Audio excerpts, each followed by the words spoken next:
वैदिक शिक्षा भाग 10।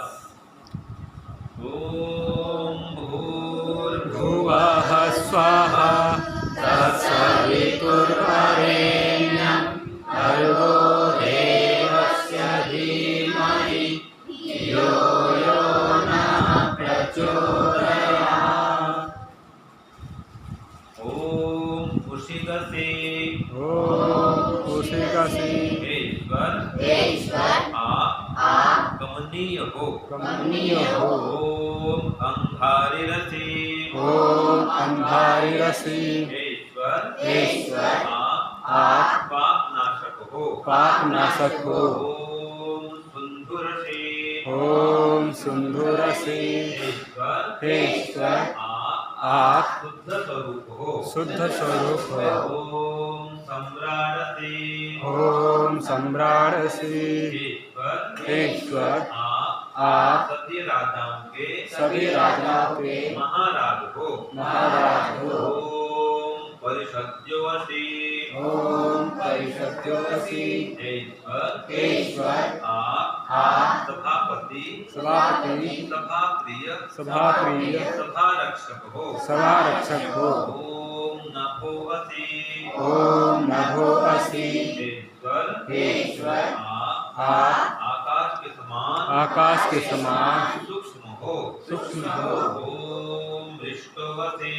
ओम दृष्टोऽसि ईश्वर आप शुद्ध स्वरूप सब पापों के मार्जक हो।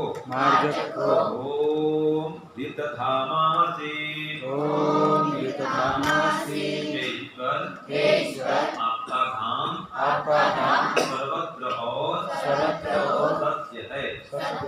अतः आप सर्वव्यापक हो।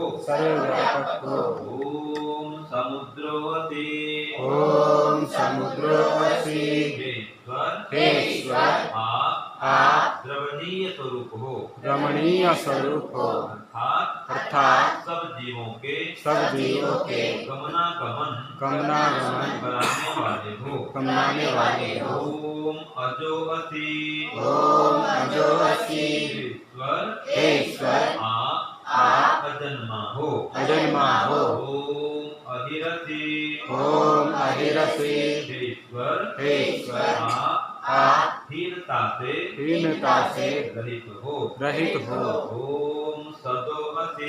ओम सदोऽसि ईश्वर आप सत्तावान या सबके ठहरने के स्थान हो। ये भाग 10 हुआ। अब देखो इसमें ईश्वर के गुणों की चर्चा है। ईश्वर कमनीय हैं, पापनाशक हैं, शुद्ध स्वरूप हैं, राजाओं के भी महाराज हैं और सर्वत्र व्यापक हैं। और कहा सबके ठहरने के स्थान है। तभी हम बैठे हुए कहाँ बैठे हैं? ईश्वर के अंदर बैठे हैं। तो ईश्वर सभा स्वरूप भी हैं, सभा के रक्षक भी हैं, सभागृह भी हैं और आकाश समान एकदम सूक्ष्म, इसलिए कण कण में विराजमान है। ऐसे परमात्मा को हम सर्वत्र स्मरण करें और उनकी सत्ता को अनुभव करें। कभी दुखी नहीं होंगे, क्योंकि ईश्वर हमेशा प्रसन्न रहते हैं, हमेशा आनंद में मग्न रहते हैं। तो जो हम ईश्वर सब जगह अनुभव करेंगे तब भी आनंद में मग्न रहेंगे। ये भाग 10 का 7वां। ओम शांति। सबको सादर नमस्ते।